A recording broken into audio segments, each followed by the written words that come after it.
बिहार में जो है बहुत ही अच्छी यहाँ पे अपडेट निकल के आई हुई है। वैसे जो बच्चे होते हैं जो कि बहुत ही कमज़ोर वर्ग से होते हैं, यानी कि गरीब परिवार से आते हैं और कहीं ना कहीं वो प्राइवेट स्कूल में पढ़ना चाहते हैं तो वो नहीं पढ़ पाते हैं। लेकिन अभी जो है बिहार सरकार की नई जो पॉलिसी आई हुई है, इसके माध्यम से कहा गया है कि जो भी निजी विद्यालय उसमें जो है 25% जो एडमिशन है ना, वो जो भी गरीब परिवार के बच्चे होते हैं उनका जो है फ्री में होगा और उनको जो है फ्री में क्लास भी करवानी होगी, यानी कि उनको फ्री में पढ़ानी होगी। अब इसको लेकर जो है ऑनलाइन जो रजिस्ट्रेशन है, ज्ञानदीप जो पोर्टल लॉन्च किया गया है जिसके माध्यम से किया जा रहा है। अगर आप भी वैसे अभिभावक हैं जो कि आप बहुत ही गरीब है, बताएंगे इसमें जो है किस तरह से गरीब को जो है प्रमाणित किया जाता है कि आप जो है किस आय के ऊपर आते हैं तो आप जो है गरीबी रेखा के नीचे आएंगे, उसके लिए आपको क्या कुछ प्रूफ देना होगा। तो आप यहाँ पे फॉर्म को भर सकते हैं। फॉर्म भरने के बाद अगर हो सकता है कि आपका जो है लॉटरी के माध्यम से सिलेक्शन हो जाए तो कहीं ना कहीं आपके जो भी बच्चे हैं ना, उनका जो है फ्री में ही निजी जो विद्यालय होता है उसमें एडमिशन हो पाएगा और वो अपना जो पढ़ाई है वो भी यहाँ पे कंप्लीट कर पाएंगे। तो इस वीडियो में जो है पूरी जानकारी हमने बताया हुआ है कि ज्ञानदीप पोर्टल पे किस तरह से जो भी स्टूडेंट है अपने फॉर्म को भरेंगे, किस तरह से उनका एडमिशन फ्री में होने वाला है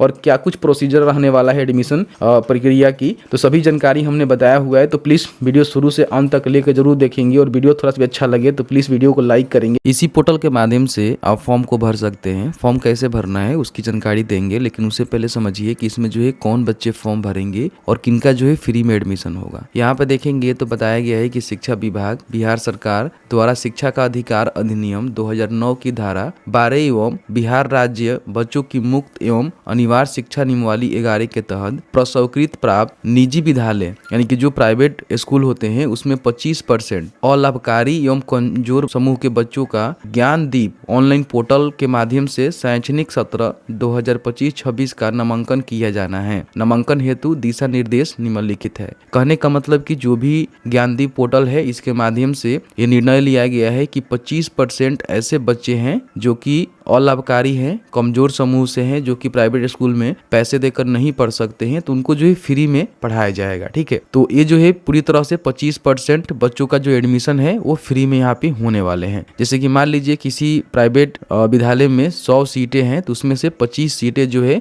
जो भी इस प्रकार के बच्चे होंगे ना, उनका जो है एडमिशन किया जाएगा। बताएंगे इसमें कौन बच्चे जो है शामिल हो पाएंगे और कौन बच्चे इसमें फ्री में एडमिशन ले पाएंगे। यहाँ पे जो भी मानदंड है वो बताया गया है कि क्या होने चाहिए बच्चों के पास। तो इसमें 2 कैटेगरी बांटा गया है। ठीक है, पहला कैटेगरी है अलाभकारी समूह। तो बताया गया है कि अलाभकारी समूह के बच्चे से अभिप्रेरित है कि अनुसूचित जाति, अनुसूचित जनजाति, पिछड़ा वर्ग, अत्यंत पिछड़ा वर्ग एवं अल्पसंख्यक समूह के बच्चे जिनका माता पिता अभिभावक की वार्षिक आय 1 लाख रुपए तक हो, ये जो है पहले कैटेगरी में आएंगे। ठीक है, उसके बाद दूसरा कैटेगरी जो है कमजोर वर्ग बोला गया है। तो इसमें बताया गया है कि इसमें जो है सभी जाति, किसी भी समुदाय से आते हैं, किसी भी जाति से आते हैं, उनके बच्चे जिनके माता पिता की वार्षिक आय 2 लाख रुपए से कम है वो सभी लोग इसमें आ जाएंगे। ठीक है, तो देखिए उम्र सीमा बताया गया है कि 1 अप्रैल 2025 तक 6+ वर्ष की आयु होना अनिवार्य है। ठीक है, यानी कि 2 अप्रैल 2017 से लेकर 1 अप्रैल 2019 के बीच में बच्चे का जन्म हुआ है तो जो है यहाँ पे प्रवेश ले सकते हैं। ठीक है,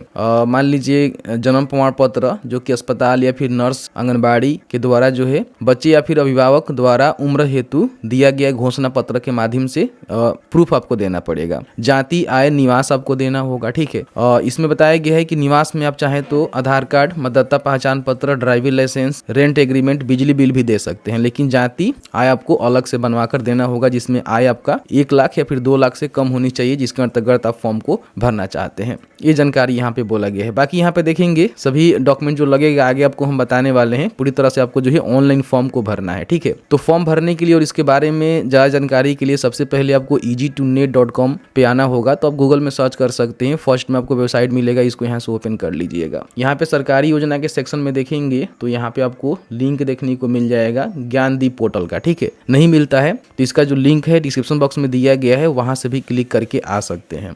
अब यहाँ पे आने के बाद भी आप चाहें तो सभी जानकारी को पढ़ सकते हैं, समझ सकते हैं।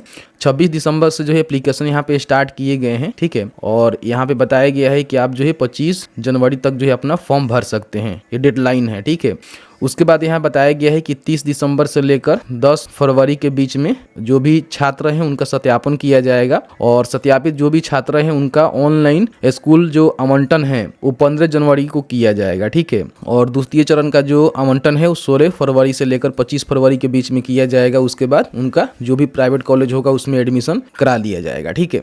नीचे आने के बाद यहाँ पे देखेंगे 2 ऑप्शन आपको देखने को मिलता है। अगर कोई स्कूल अपना रजिस्ट्रेशन करना चाहता है तो यहाँ पे कर सकता है, और यहाँ पे आप मान लीजिए छात्र हैं या फिर उसका अभिभावक है, अपने छात्र का जो रजिस्ट्रेशन है करना चाहते हैं तो यहाँ पे क्लिक करके अपना जो रजिस्ट्रेशन है वो कर सकते हैं। यहाँ पे देखेंगे स्टूडेंट पोर्टल का आपको बटन मिलेगा, क्योंकि आप पहली बार आ रहे हैं तो आपको रजिस्ट्रेशन करके जो है फॉर्म को भरना होगा। तो यहाँ पे क्लिक करेंगे तो यहाँ पे देखेंगे सबसे पहले गार्जियन और पेरेंट का जो है वेरिफिकेशन यहाँ से किया जाएगा, ठीक है। और यहाँ से देखेंगे स्टूडेंट का भी वेरिफिकेशन आपके पास डेटा है, आधार कार्ड उनका बना हुआ है तो कर सकते हैं। हालांकि मैंडेटरी नहीं है, ऑप्शनल है, इसको छोड़ भी सकते हैं, ये कंपलसरी है। तो यहाँ पे उनके जो भी पेरेंट है मीन्स माता पिता हो सकते हैं, उनका जो है वेरिफिकेशन में उनका यहाँ पे आधार में आप किनका दे रहे हैं, मदर का या फिर गार्जियन का। गार्जियन में कोई भी हो सकता है, उनके चाचा हो सकते हैं, उनके चाची हो सकती है, मतलब कोई भी जो लीगल गार्जियन होगा वो अपना आधार देकर रजिस्ट्रेशन यहाँ पे कर सकता है।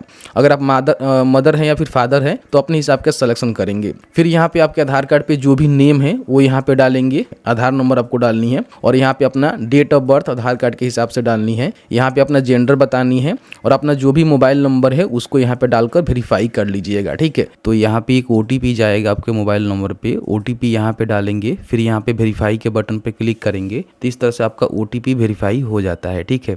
OTP वेरीफाई होने के बाद अब यहाँ पे नेक्स्ट के बटन पे आपको क्लिक करना है। तो आपका जो रजिस्ट्रेशन है यहाँ पे सक्सेसफुल कंप्लीट होता है और आपको यूजर ID पासवर्ड यहाँ पे मिल जाता है, जिसको आप यहाँ पे नोट डाउन करके रख लेंगे। हालांकि आपके नंबर पे भी यूजर ID पासवर्ड को सेंड कर दिया जाता है। यहाँ पे नेक्स्ट का बटन है, इस पे आपको क्लिक करना है और लॉगिन करना है। तो यहाँ पे सबसे पहले अपना यूजर ID डालेंगे, सीधे आपको इंटर पासवर्ड के बटन पे क्लिक करना है। अब यहाँ पे अपना जो भी पासवर्ड है उसको यहाँ पे डालनी है, लॉगिन के बटन पे क्लिक करनी है। अब यहाँ पे क्लिक टू ओपन पोर्टल के बटन पे आपको क्लिक करना है। तो जैसे ही लॉगिन कर लेते हैं तो सबसे पहले जो भी छात्र हैं ना उनकी जानकारी यहाँ पे भरना है, उनका नाम यहाँ पे लिखेंगे, जेंडर बताएंगे कि वो मेल है कि फीमेल है, ठीक है। उसके बाद यहाँ पे जो भी स्टूडेंट का फोटो है वो आपको अपलोड करना होगा, जो कि 50 KB के नियर अबाउट होनी चाहिए। तो उसका जो भी डेट ऑफ बर्थ है वो आपको बताना होगा। ध्यान रखेंगे 6 साल से अधिक उसका उम्र होनी चाहिए। अब उम्र प्रूफ करने के लिए आपको कोई ना कोई एक डॉक्यूमेंट देना होगा। अगर आपने सर्टिफिकेट बनवा लिया हुआ है, जैसे कि उसका बर्थ सर्टिफिकेट होता है तो आप यहाँ पे लगा सकते हैं, या फिर उसका सर्टिफिकेट जो है हॉस्पिटल के द्वारा, आंगनबाड़ी के द्वारा बना हुआ है तो आप दे सकते हैं। कई बार क्या होता है कि बच्चे का जो बर्थ सर्टिफिकेट है वो नहीं बना होता है, तो जो भी पेरेंट होते हैं ना अपना अफिडेविट भी यहाँ पे बना कर दे सकते हैं। उसको यहाँ पे अपलोड करेंगे, जो कि यहाँ पे PDF में होनी चाहिए। उसके बाद यहाँ पे फादर, मदर या फिर गार्जियन जिनकी भी जानकारी आप देना चाहते हैं, सबसे पहले उनको यहाँ पे सिलेक्ट आपको करना होगा। जैसे कि मुझे फादर की जानकारी देनी है तो यहाँ पे फादर का नेम, उनका जो भी मेल ID है, मोबाइल नंबर है, वो डालकर यहाँ पे वेरीफाई करेंगे, जो कि OTP के थ्रू आपका वेरिफिकेशन कंप्लीट होता है। फिर यहाँ पे जो है मदर का नेम लिखेंगे, कैटेगरी बताएंगे। तो इसमें देखेंगे 2 आपको जो है कैटेगरी देखने को मिलेगा कि कमजोर वर्ग के अंतर्गत कौन आते हैं और अल्पकारी समूह के अंतर्गत जो है कौन लोग आते हैं, जो कि मैंने आपको पहले ही बता दिया हुआ है। तो उस हिसाब से अपना सिलेक्शन यहाँ पे करेंगे कि आप किस कैटेगरी में आते हैं, ठीक है। उसके बाद यहाँ पे देखिए इस कैटेगरी में अपना जो कास्ट सर्टिफिकेट है वो देना होगा। तो आप किनका देना चाहते हैं, मदर का या फिर फादर का, वो बताएंगे, और सर्टिफिकेट कब इशू हुआ है उसका डेट यहाँ पे बताएंगे, और सर्टिफिकेट नंबर भी आपको देना होगा। अगर इस सेक्शन में जाएंगे तो इसमें भी आपको कैटेगरी देखने को मिल जाएगा, जैसे कि SC ST OBC EBC minority disable, ठीक है। और इसमें आप देखेंगे तो इसमें आपको फादर मदर का जो सर्टिफिकेट है वो आपको देना होगा, ठीक है। उसके बाद यहाँ पे अगर दिव्यांग है तो यहाँ पे यस करके जानकारी भर सकते हैं, नहीं है तो यहाँ पे नो रहने देंगे। उसके बाद यहाँ पे पूरा जो एड्रेस है वो आपको फिलअप करना है, जैसे कि लाइन 1 हो गया, नेशनलिटी बताएंगे, ठीक है। उसके बाद यहाँ पे डिस्ट्रिक्ट आपको बतानी है। फिर यहाँ पे अपना जो भी एड्रेस लाइन 2 है वो आपको फिलअप करना है। यहाँ पे जो है ब्लॉक आपको बतानी है, कौन से ब्लॉक के अंतर्गत आते हैं। एरिया बताएंगे कि ग्रामीण क्षेत्र से है या फिर अर्बन क्षेत्र से है, तो आप बता देंगे। अगर आपके पास डोमिसाइल सर्टिफिकेट सर्टिफिकेट है तो यस करेंगे। रेसिडेंटल सर्टिफिकेट किसका इशू हुआ है, मदर या फिर फादर का या फिर बच्चे का, तो देख लीजिएगा, जिनका भी होगा उनका सिलेक्शन करेंगे। सर्टिफिकेट इशू डेट बताएंगे, सर्टिफिकेट का सीरियल नंबर यहाँ पे यानी कि इशू नंबर आपको बतानी होगी, नहीं है तो नो करेंगे। तो आपको जो है इसमें से कोई एक डॉक्यूमेंट देना होगा, जो कि ड्राइविंग लाइसेंस, आधार कार्ड, बिल हो गया, voter ID card, rent agreement, कोई एक डॉक्यूमेंट का सिलेक्शन करके आपको अपलोड करना होगा। तो यहाँ पे देखेंगे 500 KB से कम PDF में होनी चाहिए, आप यहाँ पे अपलोड कर देंगे। उसके बाद यहाँ पे एजुकेशनल क्वालिफिकेशन, न्यू एडमिशन ही आपको देखने को मिलेगा, क्लास 1 में ही एडमिशन आपका होगा, तो ये आप सेलेक्ट कर लेंगे, ठीक है। अब यहाँ पे जो भी प्राइवेट स्कूल है जिसमें आप एडमिशन लेना चाहते हैं उसका प्रेफरेंस आपको देना होगा। तो यहाँ पे फर्स्ट में जो भी प्रेफरेंस आप देना चाहते हैं, ठीक है, आप जो भी यहाँ पे अपना एड्रेस भरे हैं ना उसके हिसाब से ही आपको डिस्ट्रिक्ट वाइज, ठीक है, तो देख लीजिएगा यहाँ पे आपको उसको सिलेक्ट करना होगा। बहुत सारे ऐसे भी निजी क्षेत्र के जो स्कूल है अपना रजिस्ट्रेशन नहीं किया हुआ है तो यहाँ पे शो नहीं करेगा, ठीक है, तो उनको बोलिएगा कि आकर यहाँ पे अपना जो रजिस्ट्रेशन है उसको कर लें, ठीक है।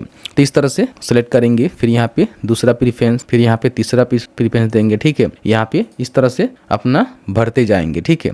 अब यहाँ पे डिस्टेंस भी आपको बताना होगा, जो विद्यालय का आपने सिलेक्शन किया हुआ है वो कितने दूरी पे है, तो अपने हिसाब से जो भी दूरी पे है आप यहाँ पे बताएंगे, ठीक है। उसके हिसाब से ही हो सकता है कि आपको इसको अलॉट किया जाएगा। फिर यहाँ पे नेक्स्ट के बटन पे क्लिक करना है। अब यहाँ पे जो भी इनकम सर्टिफिकेट आपने बनवाया हुआ है ना उसकी जानकारी यहाँ पे देना है। सबसे पहले बताएंगे कि इनकम सर्टिफिकेट जो है किनका बना हुआ है, फादर, मदर या फिर सेल्फ बच्चे का बना हुआ है। आपका जो भी कंडीशन होगा वो आप यहाँ पे सेलेक्ट करेंगे। यहाँ पे एनुअल जो इनकम है बताएंगे, ध्यान रखेंगे जो भी आप कैटेगरी से फॉर्म भर रहे हैं उसके अकॉर्डिंग ही एनुअल इनकम होनी चाहिए, ज्यादा रहेगा तो फिर आप इसमें इसका बेनिफिट नहीं ले पाएंगे। फिर यहाँ पे सर्टिफिकेट कब इशू हुआ है, डेट यहाँ से बता देंगे और उसके बाद यहाँ पे देखेंगे और ध्यान रखेंगे यहाँ पे आपको ये भी बताना होगा कि 2 लाख से आपका ज्यादा जो है वार्षिक इनकम नहीं है, तो यहाँ पे आपको इसको सिलेक्ट करना होगा।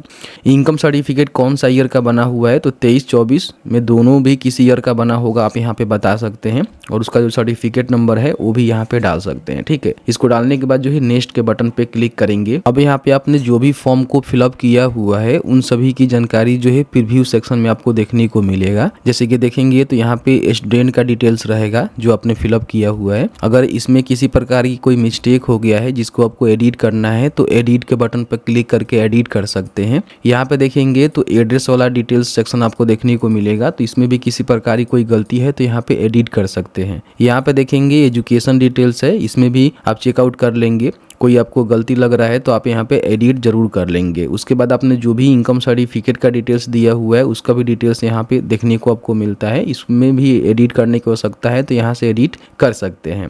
उसके बाद यहाँ पे आपको जो है कंसेंट देना होगा कि मैं कंफर्म करता हूँ कि जो भी हमने जानकारी दिया हुआ है वो जानकारी मेरे हिसाब से सही है, ठीक है, तो यहाँ पे टिक करेंगे। और उसके बाद यहाँ पे फाइनल सबमिट का जो बटन है ना इस पे आपको क्लिक करके फॉर्म को जो है फाइनल सबमिट करना होगा। ऑनलाइन आवेदन करने के बाद जो भी आपको छाया प्रति मिलेगा उसका जो है प्रिंट आउट आपको करवा लेना है और जो भी अपने डॉक्यूमेंट जो है ऑनलाइन फॉर्म सबमिट करते समय अपलोड किया हुआ है उन सभी को जो है फोटो कॉपी कराकर जो भी आपके संबंधित प्रखंड के प्रखंड शिक्षा पदाधिकारी हैं या फिर विद्यालय अवर निरीक्षक हैं उनके पास सत्यापन के लिए आपको जमा करना होगा। जो कि ऑनलाइन का डेट है उसी डेट के अंतर्गत जो आपको जमा करना होगा। प्रखंड शिक्षा पदाधिकारी या फिर जो भी निरीक्षक हैं उनके लॉगिन पोर्टल पे ऑनलाइन आवेदन जो भी छात्र ने किया हुआ है उसको देख सकते हैं और उसके बाद उसका जो भी विद्यालय और बच्चे का जो घर है उसकी दूरी की सत्यापन करेंगे। फिर यहाँ पे देखेंगे तो रेंडोमाइजेशन तरीका से यानी कि लॉटरी के माध्यम से बच्चों का जो है यहाँ पे सिलेक्शन होगा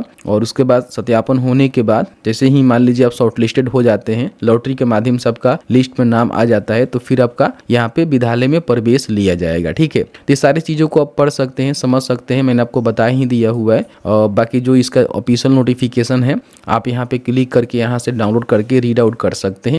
जैसे कि आपने देखा कि मैंने जो है पूरी जानकारी आपको बताया किस तरह से ज्ञानदीप पोर्टल पे आपको अपना जो रजिस्ट्रेशन है वो करना है और किस तरह से फॉर्म भरने के बाद जो भी आपके प्रखंड कार्यालय होता है वहाँ पे शिक्षा पदाधिकारी के पास ले आकर इसको जमा करना होगा। उसके बाद सत्यापन किया जाएगा, देखा जाएगा कि आपने कौन सा स्कूल का सिलेक्शन किया हुआ है और आपकी घर की दूरी कितनी है। उसके बाद उसका सत्यापन करके लॉटरी के माध्यम से सिलेक्शन किया जाएगा। जिनका सिलेक्शन होगा उनका लिस्ट आएगा, लिस्ट के आधार पे जो भी स्कूल आपको मिलेगा वहाँ पे आप एडमिशन ले सकते हैं। तो मैंने जो है पूरी जानकारी बताया, फिर भी आपके मन में कोई भी सवाल होगा इस वीडियो से रिलेटेड तो आप चाहें तो हमें बता सकते हैं। जहां तक मेरी नॉलेज होगी वहां तक जानकारी आपके साथ साझा करने की कोशिश की जाएगी।